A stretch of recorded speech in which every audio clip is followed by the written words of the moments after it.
Stations verify, ready for launch. FTS. FTS go. Props go. AVI. AVI's go. GNC. GNC go. 10, 9, 8, 7, 6, 5, 4, 3, 2, 1.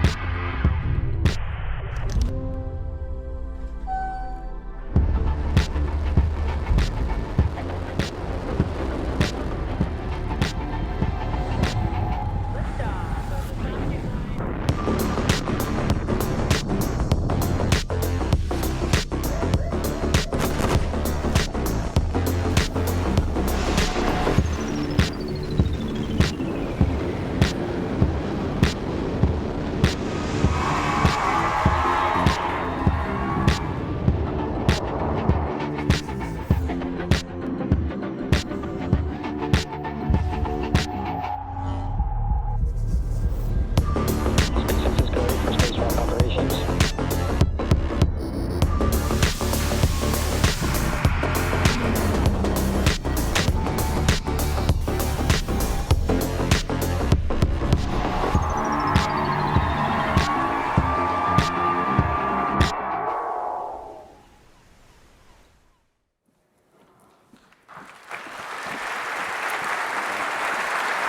Nice to see you, Ron. How are you? I love you. Love you too. Hey, everybody. I'm so glad it's not raining. Me too. So welcome, Gwen. This is your second time here. Yes. And must feel really cool working for someone who's so low-key. Never see him anymore. So here, by the way, this is a private company, SpaceX. You can't just buy stock in the stock market. And yet, there's probably not a day that I don't read an article about SpaceX. It's unbelievable. So it's because of you. And when we started investing, I was speaking with a CFO the other night of the launch business. There's two businesses, launch and Starlink satellites. And I was speaking with her the other night, and I was saying, we were talking about growth, and she said, Ron, when you started to invest in 2017, we had linear growth. We now have exponential growth. So growth is really accelerating right now. And the things that we're doing are just remarkable. The people clamor to try to own stock. So you never read about this. It's in the first page of the New York Times saying that in order to own stock in SpaceX, you have to know someone. And if you know someone, then they'll do you a favor. Then they rip you off with a really high fee. With us, you get to invest in it at the same price we invest in it without the high fees. At least we don't think they're high. So anyway, thank you very much. Thank you. So I asked Ishay to join me too. And I sent Gwen topics that I wanted to talk about. And there are a couple topics that she said that she didn't think were that good to talk about. So I left them off. Or my team said it wouldn't be useful for me to talk on the subject. Yeah. And oh, by the way, one more thing. I read that you called him Starman. And so I started calling him Starman too. And he was supposed to come this afternoon, but he's doing other stuff. He's tied up. Right? He's pretty tied up. So he couldn't. So what I was interested in is that, first of all, Mechazilla. Where'd you get a name like that? Is that Godzilla or Mechazilla? I think it's like a mechanical Godzilla. I'm pretty sure Elon came up with the name too. He is really quite brilliant in many things, but also in naming. Do you want to talk about Godzilla just for a second? Sure. Mechazilla? Yep. So did you all see the capture of the Super Heavy booster? Yeah, that was extraordinary. My team said it wasn't going to work. So they were sandbaggers, obviously. We've got a next launch coming up, hopefully on Tuesday, knock on wood. We're going to try to catch it again. We did have some issues. Obviously, you can understand this is a very complex system, and the things that we're trying to do are very difficult. We're going to try to repeat that success on Tuesday. So fingers crossed, all the good things that go into that. But let me tell you just a little bit about Starship and how Starship is really going to change the world, and when I say the world, I don't just mean Earth, I mean Earth and the moon and Mars. And also, I want to interrupt for just 1 second. So I really jumped ahead. I shouldn't have done that. But basically, the idea here is that the competitive advantage we have in Starship is that, or in SpaceX rather, is that we launch rockets and we can use them again. No one else can do that. So everyone else sends up a rocket one time, costs $100, $200 million, and then it's gone. It burns up. And we use it, we take it up like an airplane, and then we bring it back down again, and then we use it over and over again. And this Mechazilla, what that is that when we went out to visit the facility and we saw this structure, and it catches a rocket when it lands with its arms, catches it and holds it. And the reason for it is that then when it lands, it's not only we use it again, but all we do is refuel it and send it up again. Anyway, I'm sorry. You don't need me, Ron. You're so good at this. You do it. You probably know more than I do. Yeah, but so Starship is going to change the world, both on planet Earth and off. And the difference between Starship and this other extraordinary product that we have called Falcon 9, is both the first stage and the second stage of Starship is reusable. So the big breakthrough, as Ron mentioned, was reusability. You know, Elon founded this company in 2022 with the singular purpose and sole vision to build the transportation systems necessary to put people on other planets. And his vision is, you know, currently on Mars, but we're all starting to look beyond Mars as well. And if you think about current day rockets, they're one use, both the first stage and the second stage. So both first stage gets dumped in the ocean, second stage generally gets dumped on orbit, creating havoc for the satellites that we have on orbit, that everybody has on orbit. So Starship will change everything. The cost of getting people and cargo to orbit will drop dramatically because we're not throwing out the rocket. Neither part. Falcon first stage comes back, second stage we bring back, but it burns up. The fairing we return, but there are still parts that you basically spend $10 million on a part of a rocket, and it's single use only, so it's ridiculously expensive. In addition, Starship is so big that the concept of how we put things in space, how people travel in space, is totally different. Starship has the ability, because the second stage is reusable, you go to orbit, you let the satellite go. If the satellite's not working, maybe you bring it back into the Starship bay, have technicians work on it. If it's still not working, bring it home. Work it, fix it on the ground, and then relaunch it, because launch should be that inexpensive when the only real cost of the launch is going to be the fuel. So now back to Mechazilla. The thing that separates this Starship is both stages are reusable, as I mentioned, and Mechazilla is necessary because basically it's there right before launch. First stage and second stage connected, fly to orbit. Well, first stage comes back, suborbital. Second stage, Starship goes on to orbit, does its job. First stage comes back, gets caught, gently down on the launch mount, and then it can move over and pick up another second stage that's sitting there, another Starship, bring it up, put it on, refuel, and go. So this is the vehicle and the system that will make flying rockets much more like flying airplanes. Think about what life would be like if aircraft were one-time use. You could fly here from Austin, Texas, and then they toss the aircraft. Life would be very different. So what are the issues as far as using it over and over again? So at one point we want to launch 2 or 3 a day when we're going to have this long-term mission to get to Mars. I mean, how hard is it to get permission to do that? Permissions are a different thing. Technology is easy. Physics is easy. People are hard. And regulator people are the hardest. And why are the regulators so hard, and how are we going to deal with that? Well, regulations, if you think about SpaceX and what we've done in this industry, a big year for a space company is 10 launches a year, maybe 12 launches a year. We flew 96 last year. We'll do something over 130 launches this year. The regulatory regime and the rules associated with that were built for that 10 launch a year per company, not 100 or 130 or 160.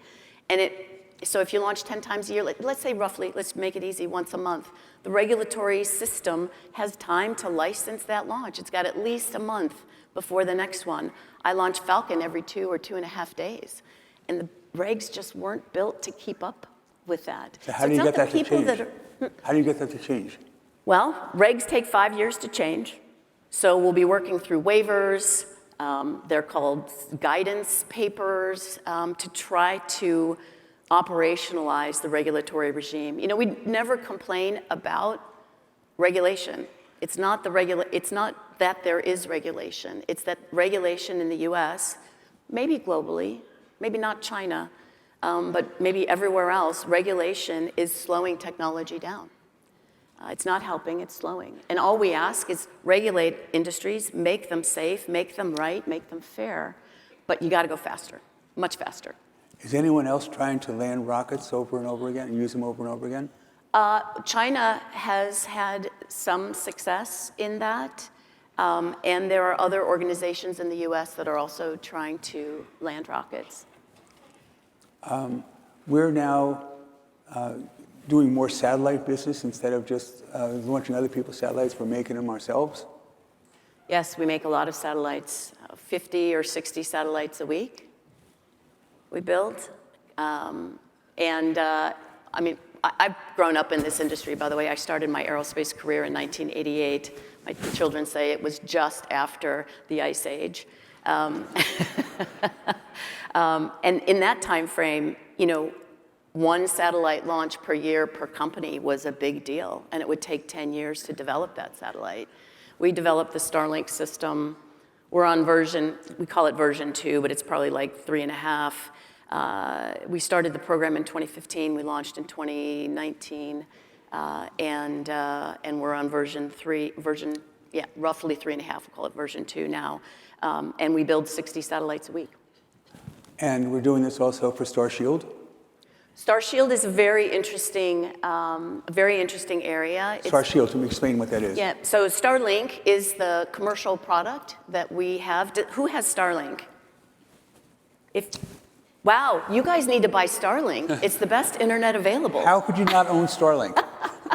I have 7 of them. I have one on my car, in fact, because I live in Central Texas, and I used to drop calls when I was chatting with Elon or in meetings with Elon, and I knew that was a loser.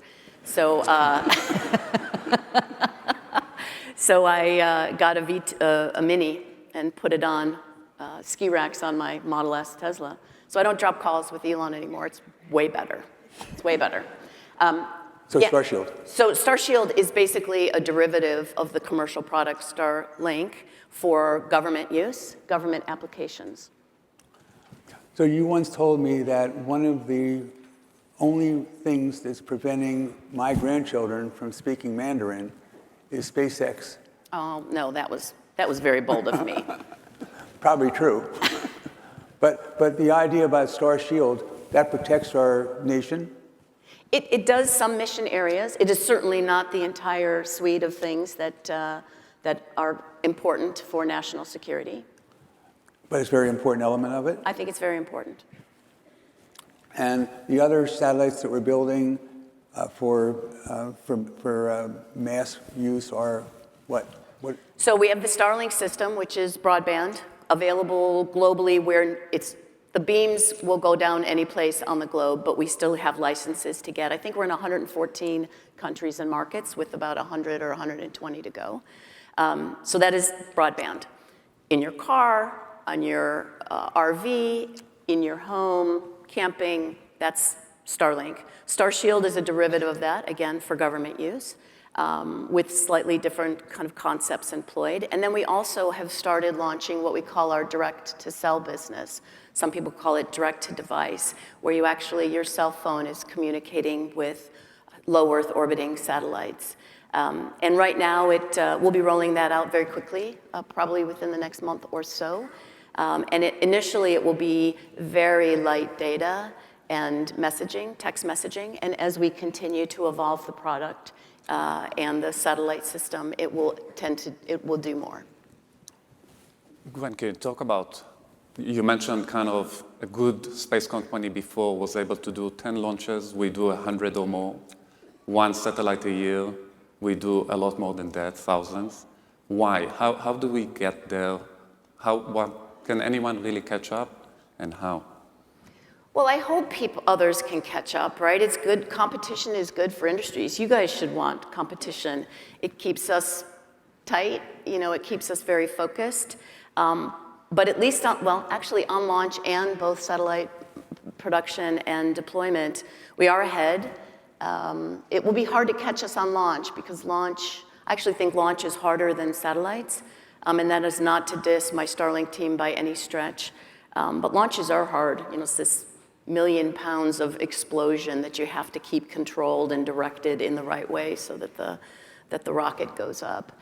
It's going to be hard to catch us, but I certainly hope people try. But the crux is reusability, or is it the learning algorithm, or sorry. Yeah. So there's a couple of elements of magic to SpaceX. First of all, Elon started it at exactly the right time, so timing was very important in our success, for sure. Elon is magic sauce for this company as well. He's not only kind of technology driven, but he's run companies, very successful companies, and he focuses on the technology in concert with the business itself. So we've made technology decisions that ended up being very good for business. It wasn't like the business people on this side and the tech folks on this side. We've been a very integrated team since the beginning. And frankly, I have 15,000 of the finest employees on planet Earth. So I think that, yeah, they're amazing.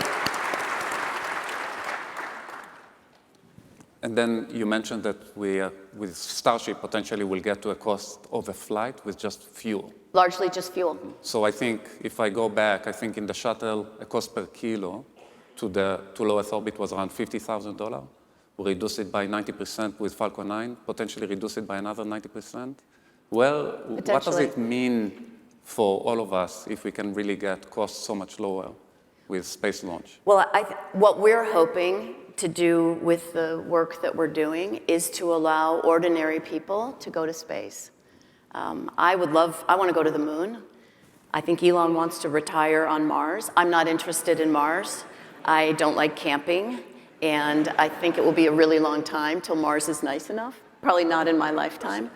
But hopefully we're also so we want people to fly to other planets, to go to the moon, to go to Mars, and hopefully, well, certainly not this century, hopefully next century, our great-grandchildren could fly to other planets beyond our solar system and find sentient life somewhere else. That, to me, is the coolest part of what we're doing. Can you imagine going and meeting other people? Whatever, yeah, sentient beings. So how many planets do you think there are that are the size of Earth, that are the same distance from the sun, that have nitrogen and hydrogen and oxygen? So I just read last week, actually, that I think 20% of star systems have planets in what they call the habitable zone. So it's billions of potential, more than billions, because I think there's 1 billion trillion star systems. And roughly 20% of those would have planets. I'm not saying that they all have life, certainly not evolved, to where we are. Some might have evolved further than us. So 14 billion years ago, the Big Bang, 13.5 billion years ago, the first light, and then Earth is 4 billion years old. Yes. And humanity here has only been 20, 30, 40,000 years? I think slightly older than that. There's actually quite a bit of disagreement in that, but roughly. Yep. But you have to match. By the way, I do believe that there are other sentient beings. I certainly hope it's not just us. That feels both egotistical and frightening, at the same time. So I do believe that there is other life. I don't think they've gotten here yet. So we can argue about that over a glass of wine. Museum of Natural, yeah, maybe. In fact, I think I know one. So the Museum of Natural History, when you go there in the dinosaur room, in front of it, there's 5 boxes or 6 boxes that are glass, and you look into them, and it says that each one of these, this represents an extinction event on planet Earth of all life for 6 different times, which is what Elon is talking about how he wants to have another place to live if this happens, or to figure out what we can do with our spaceships to prevent that from happening again. So you obviously think that this is potentially to happen again? I think it's inevitable. I think it's the cycle of planets. And luckily, those cycles are in millions of years, tens of millions of years, So hundreds of millions of years. So I probably am not going to catch it on mine, but hopefully progeny, well, not hopefully. Hopefully I will have grandchildren and great-great-grandchildren. But, at some point it is likely to happen. Just define the period of time of likelihood. And so I think it's really important for humans to proliferate and to go to Mars and then go to Proxima and then wherever the next nearest star system is with a habitable planet. So the competitive advantage, why other people can't easily do what we do, is that we can use the rockets over and over again, and they keep getting better and better and better. And I look at rockets, just like a tube, looks like a tube to me. What's so complicated about it? And by the way, you talked also about how Starship is so big. How big? How big is it? It's the biggest rocket ever? Yes. It's very big. 30 stories? It's very big. It's a technical term. It's gigantic. So, It looks like, have you gone for a launch? Yeah. You've been, right? It looks like a high-rise New York office building lifting off the ground. It's gigantic. it's like 30 or 40 stories tall. Yes.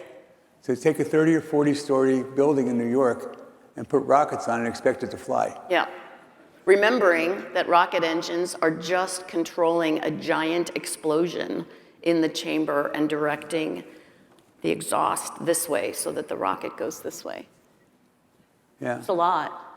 So you're an engineer too. Do you know? I mean, Elon. I read about, or I'm told about these skip meetings he has, and every now and then you tell me, well, he comes here and he gets a bunch of people in the room, and then he says that we should do this, and people just look at themselves and they say, well, how can we do that? And then he leaves, and you say, well, if he says you can do it, and you figure out how to do it. So he has these skip meetings. They call them skip meetings. Skip levels.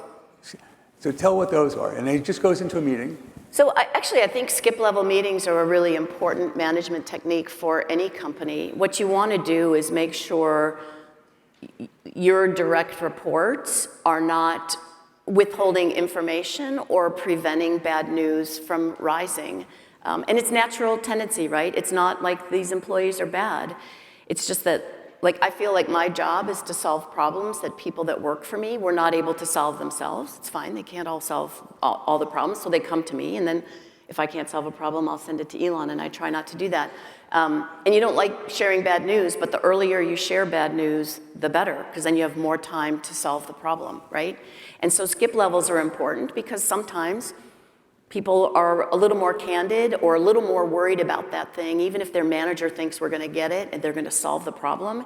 It's just nice to know as early as possible. So skip levels are very important. The other reason, by the way, not only to seek information and truth and real risk to a project, timeline, or technology, I think it's really important to meet the folks that work for you. If you think about 15,000 people, I couldn't meet 15,000 people every year. So there are lots of people that I've never seen, never said hi to.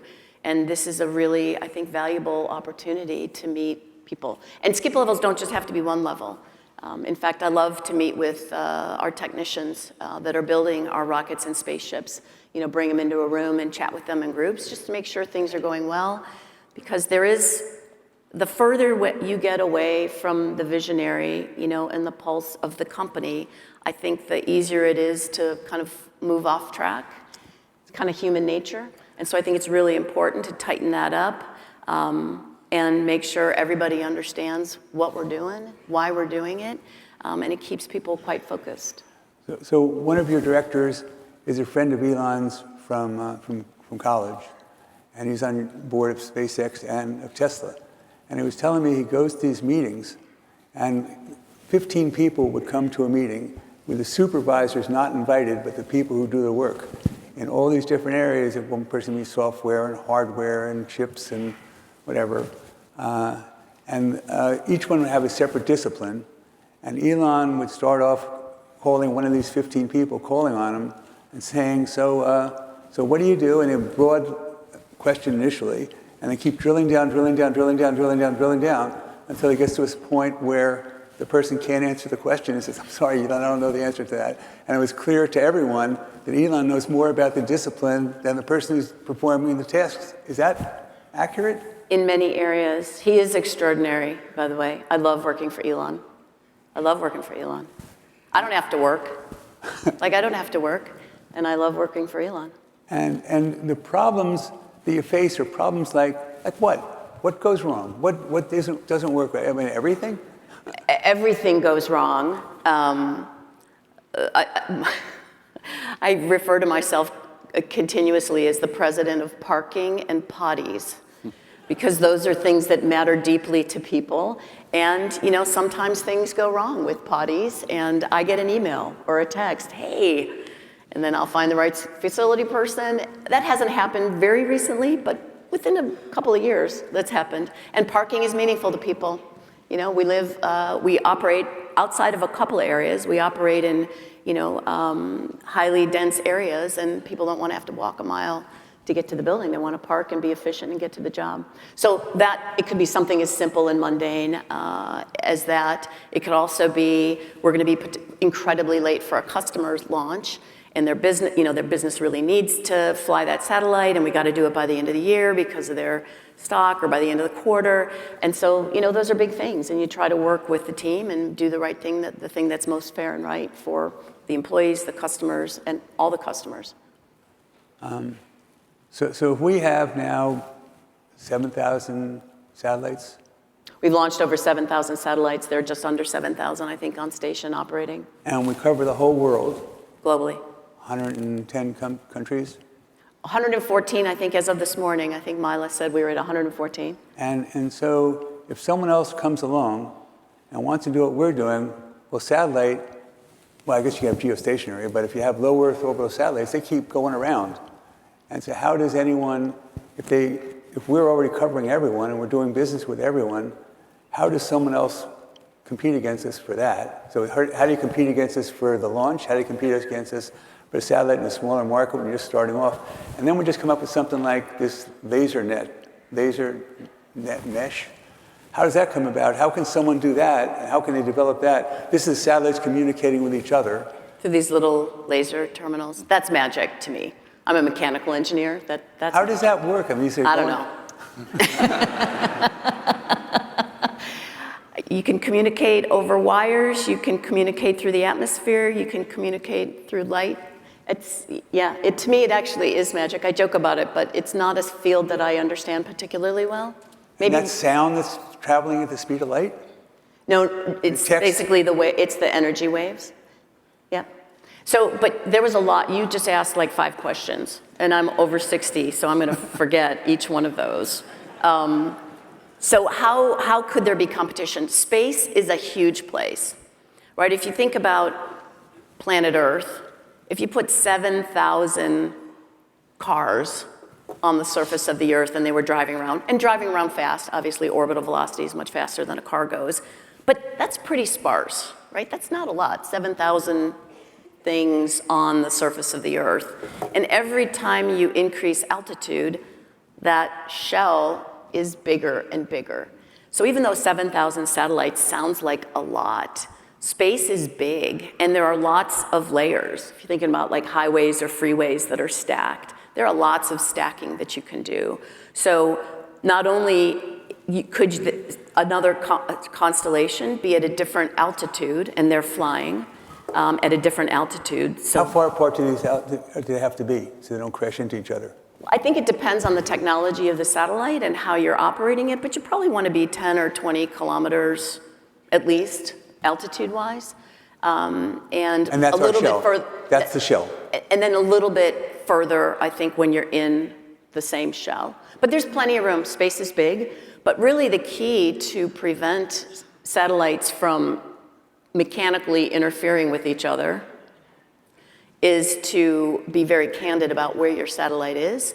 And if you're going to move it, tell the community where you are and where you're going to go so that everybody can make sure that there's not going to be a traffic jam or a collision at worst case. So communication is really the key and probably the hardest thing to coordinate physically these satellites, because some nations don't want to talk about where their satellites are. I know we have some satellites, not SpaceX, but the United States has some satellites that they probably don't want to talk about where they are. So communication is key in constellation management. But that's the physical space, competition for physical space. There's physical space, we just need to coordinate and be fair.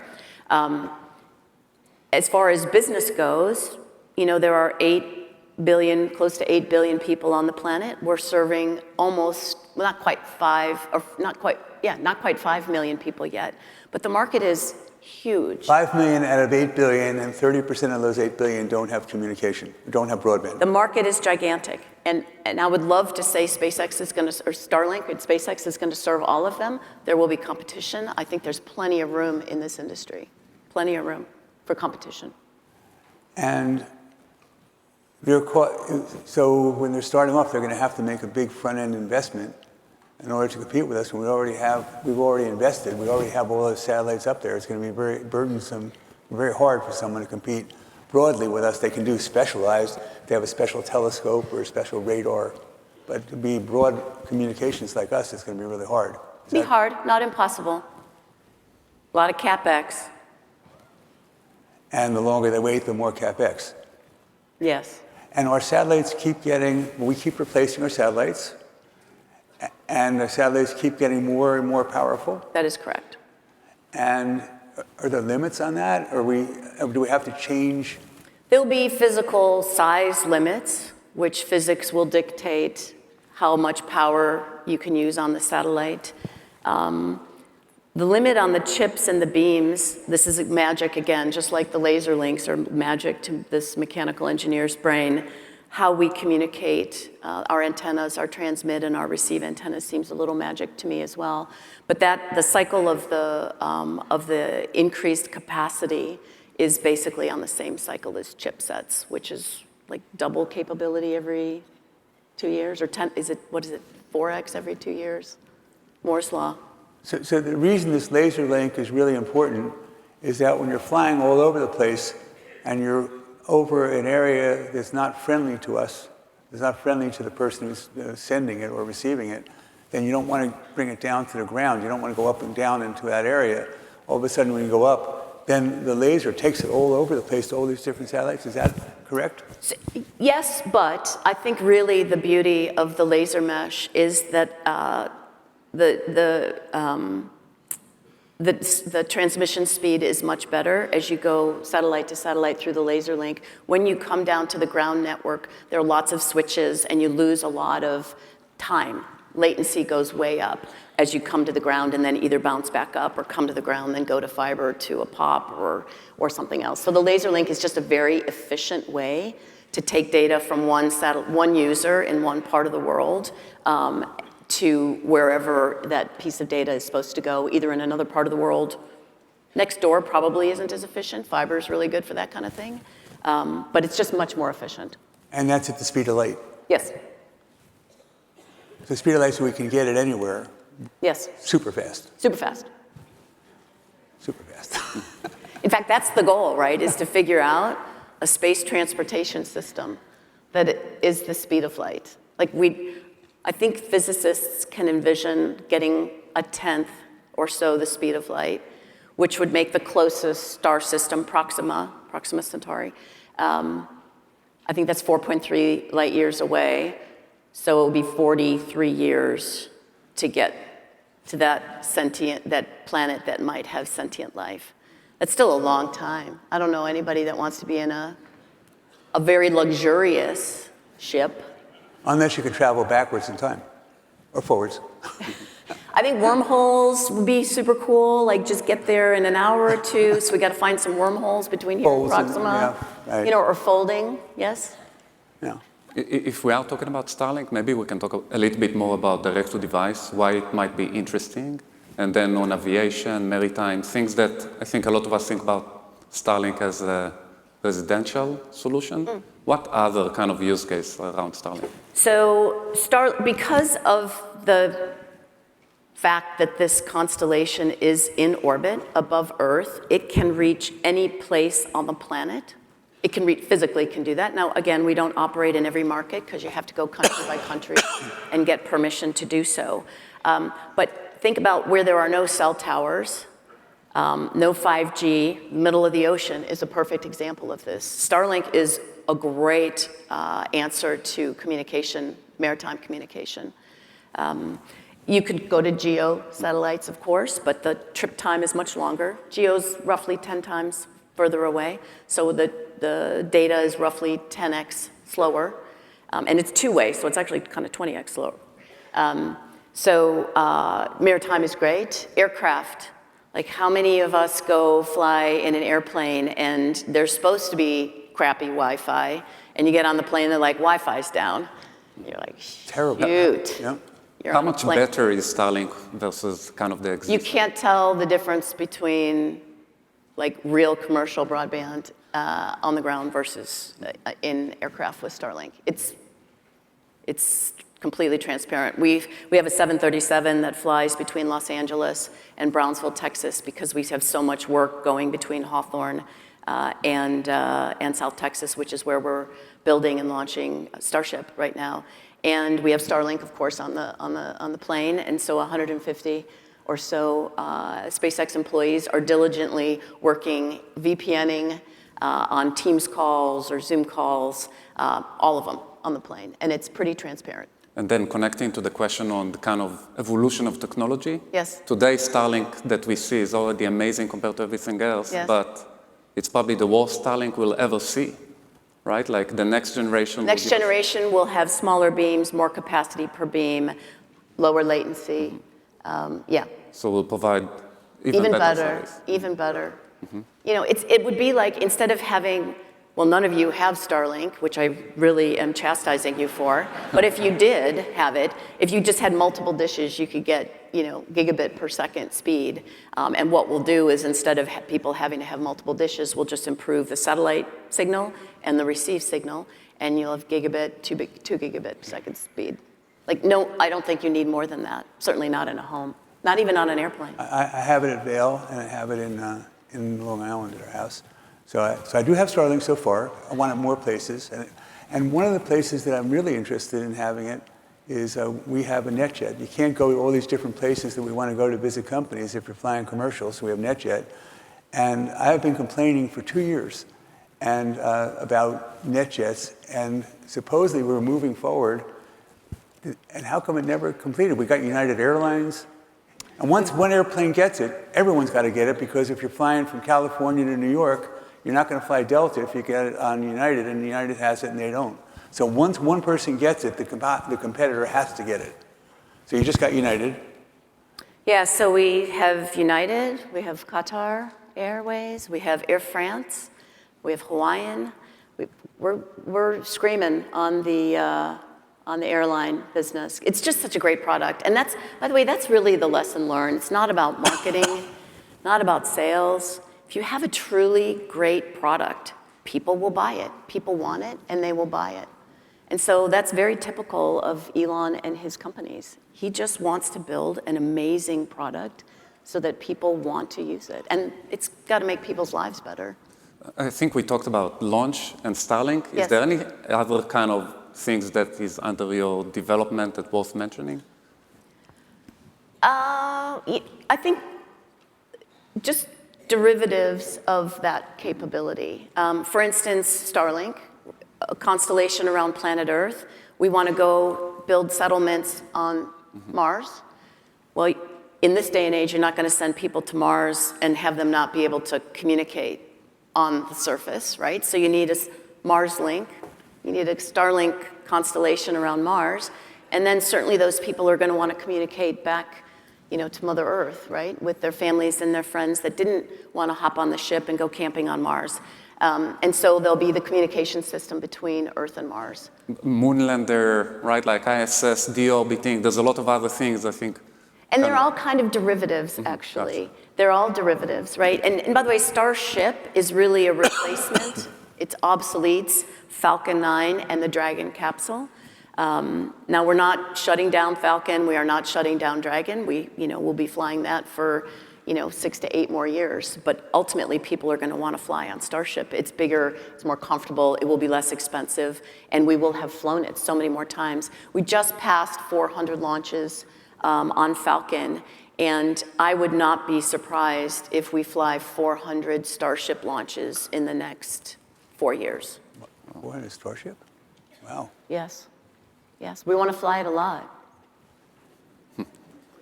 I have a lot of satellites to fly, Ron. So we should open up for questions in a couple minutes, but when we're talking about, Starship and about the communication satellites, I was reading that you were in Brazil. You trekked all the way into the jungle. That was my favorite day of work, actually. So we were just opening up the Brazilian market, and I had the pleasure and opportunity, frankly honor, we flew into Manaus and got on a boat and took a 2-hour boat ride down the Amazon River and brought Starlink to this school that had never, these children had never seen the internet, had never been connected, and we watched videos. They did a call with Elon, and it was my favorite day of work ever. I think I posted on my X account. I got hugged, like I'm such a mommy. I love my children. I want grandchildren. My children are not participating in my vision yet.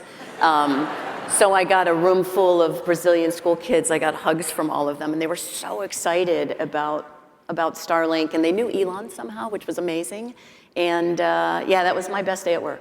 My absolute best day at work was that day. But again, we only have 5 million people so far, Right. customers, and there's 2.5 billion people, and we don't have anyone really competing against us so far. They're coming. They're coming. We'll see how they do. As I said earlier, I really hope that someone else is successful. It'll keep us sharp. We don't want to get complacent and turn into a dudgy company. We definitely don't want to be dungy. Don't want to be dudgy. Do you want to open it or? Sure. Okay. Okay. Ready for questions. Is someone? Can't see. Yeah, someone's supposed to. Oh, there's a microphone there. Yeah. Number 4.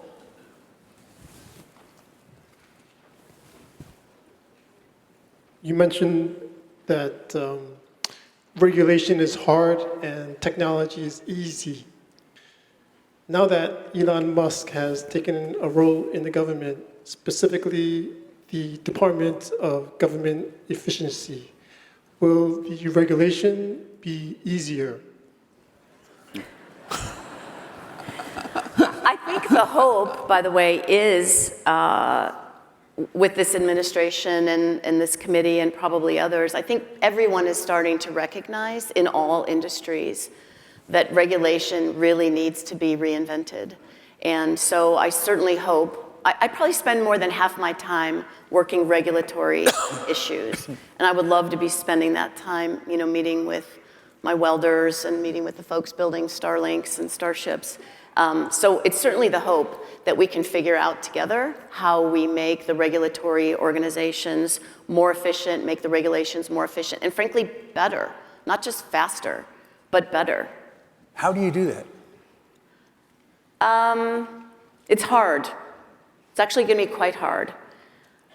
You need to really make sure you don't focus on the steps that are generally in regulation. You really want to focus on the outcome.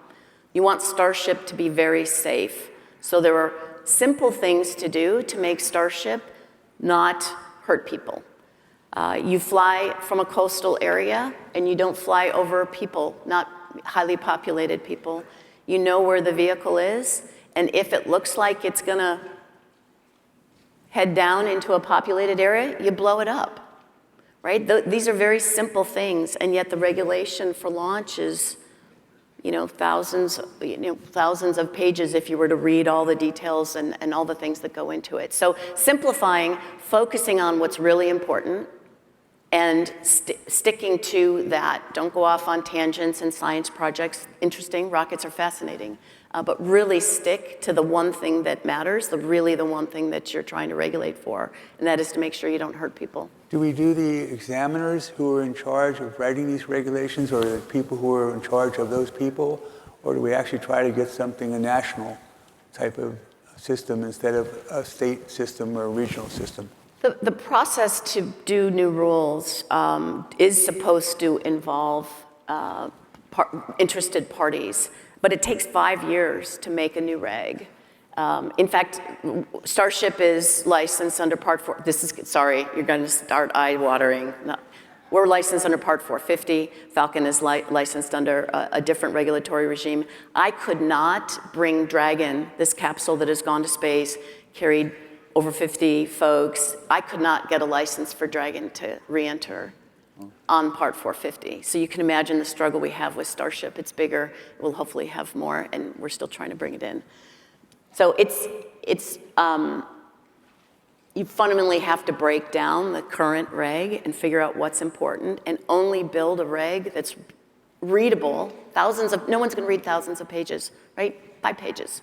Figure out how to do it in 5 pages, then everybody reads it, everybody understands it, and we can all move forward together quickly. So when I think about Elon having a role, it seems to me that what is most likely for him to try to reduce costs and improve regulations is trying to get, have some oversight, to have some people here who can come up with sensible rules. These fundamentals, yep. Right, that's one. And number two, to reduce costs in operations of defense, for example, instead of having this cost-plus regimen, to make it where you bid like we do for the systems, instead of saying, okay, here's what you get, you spend it, and you get 12% off the top, so we incent people to take longer and cost more than if they just were here, we're saying, okay, you're going to get $2 billion or $3 billion, and if you can make a profit on it, great. If you can't, too bad. Yeah. I have not been shy about my disdain for the cost-plus contracting regime that the government employs, less now than before. But think about you're to buy a computer online, and you say, I want to buy that computer, and they respond back saying, okay, we will build it for you, we will ship it to you, and then when you get it, we'll tell you what the final price is. Like, well, shouldn't you know what the price is? And even that's cost plus. That's cost plus. And by the way, if they screwed it up and they dropped it while they were manufacturing it and they have to get new parts, you're going to get charged for that too. Like, it is totally the wrong incentive for organizations to be effective and efficient with cost plus contracting. By the way, my compatriots in other companies hate me for saying that, but it doesn't matter. I think part of SpaceX's secret sauce and success has been when we say we're going to do something for this price, we never do it on time. We're very sorry about that. We are always late, but we always do what we say we're going to do, every time. And we do it for the price that we said. But the other guys are late, and the stuff doesn't work. Half of it doesn't work, and the fee is several times what you thought it was going to be. Right? You said it. They can hate you. Okay, let's go up. Number 7. Hi. Thank you for what you're doing for humanity. Obviously, this is an amazing business. It seems you're on the trajectory to be one of the most, if not the most dominant monopolies in the history of mankind as a business. Don't use the word monopoly. Okay, well, yes. And I know you're supposed to say you have tons of competition and they're coming. We get it. It's not a planned monopoly, Yeah. right? If our competitors could get it together. Totally. Elon, like most things he does very intelligently, is getting involved politically. How often do you think about nationalization risk, like far in the future, given the fact that Starlink has become more important in conflict zones, in war, and sort of related to that, what do you envision the sovereign regime to be when you guys finally do get to Mars? That's a fascinating question, actually. Hopefully it's a very low regulatory environment. Except that you're immigrants. I mean, very good. You know, you get to start from scratch, so we should put some really brilliant minds on what society looks like on Mars. Yeah, hopefully we do a really good job there. As far as nationalization goes, You know, we work for the government in so many ways. The government is an extraordinary customer from us, both the Department of Defense as well as NASA. I think we're NASA's largest contractor. NASA is our largest customer, or at least last time I looked, they were. We are NASA's customer. We actually pay NASA to do some work for us, and we also do some technology development and partnerships. So our relationship with NASA is really extraordinary. And so, by the way, the news these days is we have $22 billion worth of government contracts. We earned that. We bid it. We were the lowest price, best bidder. We won, and we execute. Like, it's not a bad thing to serve the US government with great capability and products.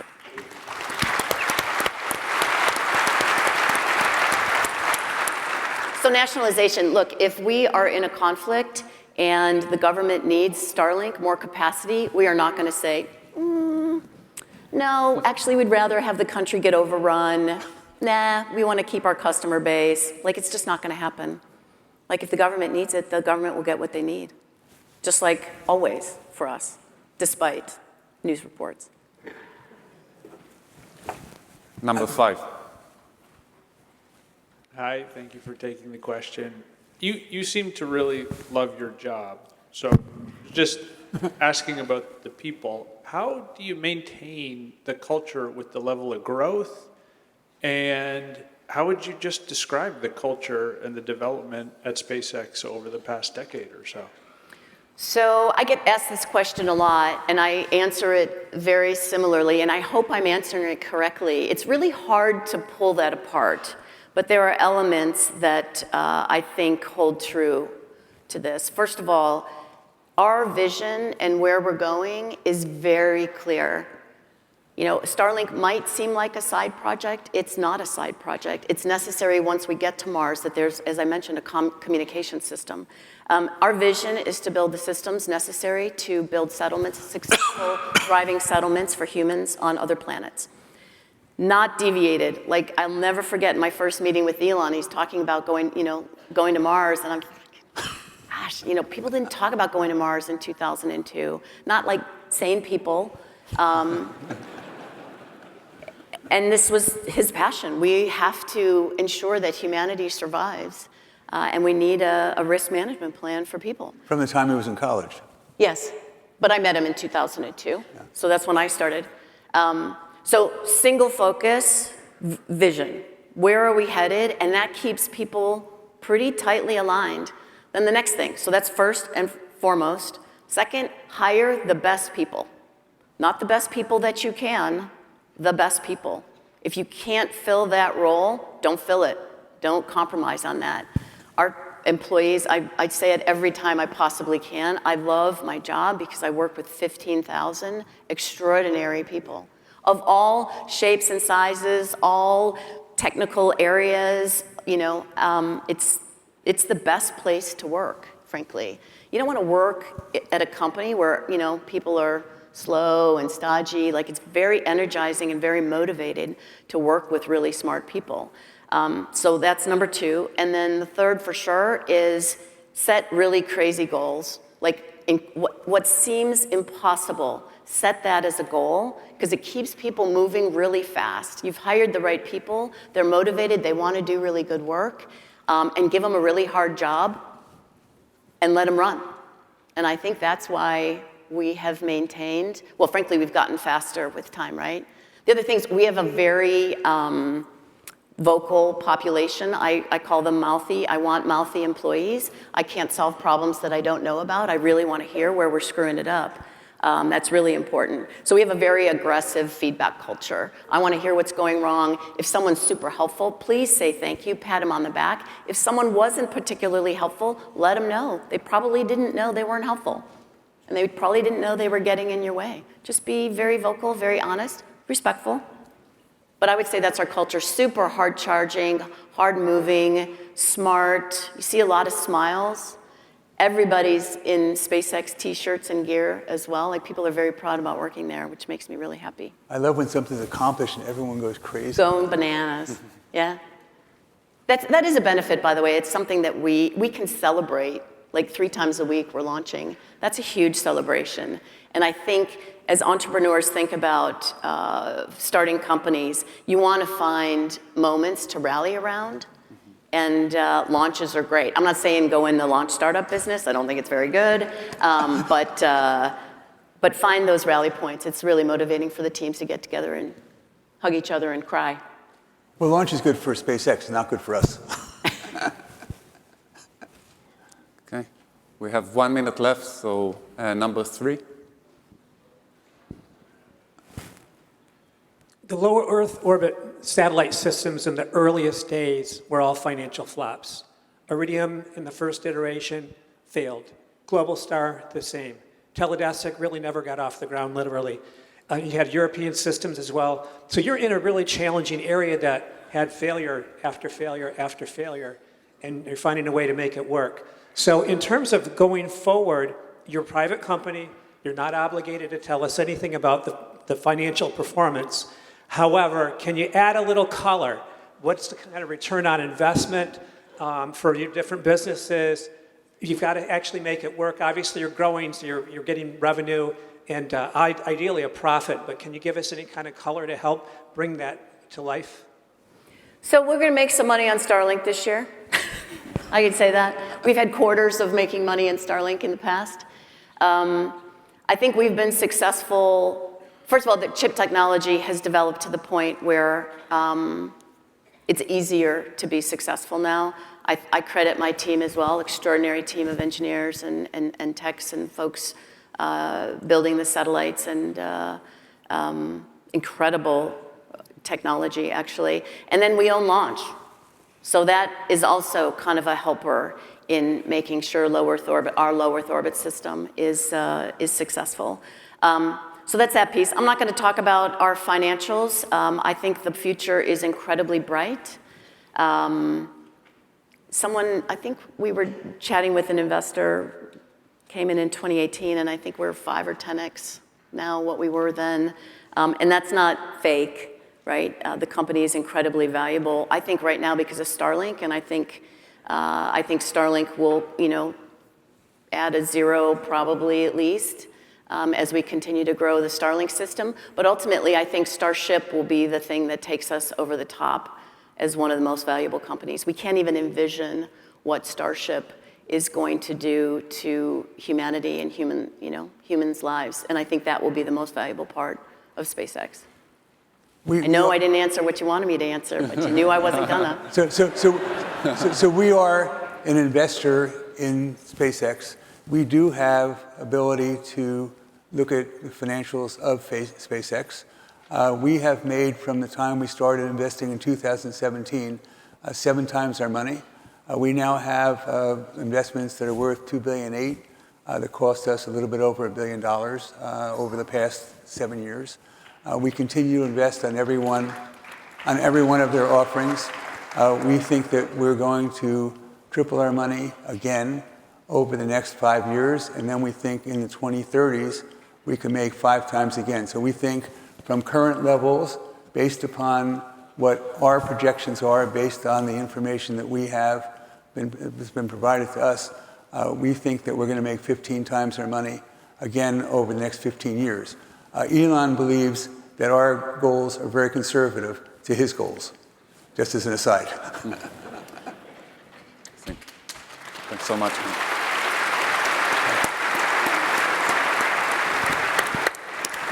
And thank you for doing this for us. Thank you. Thank you, Ron. Thanks so much.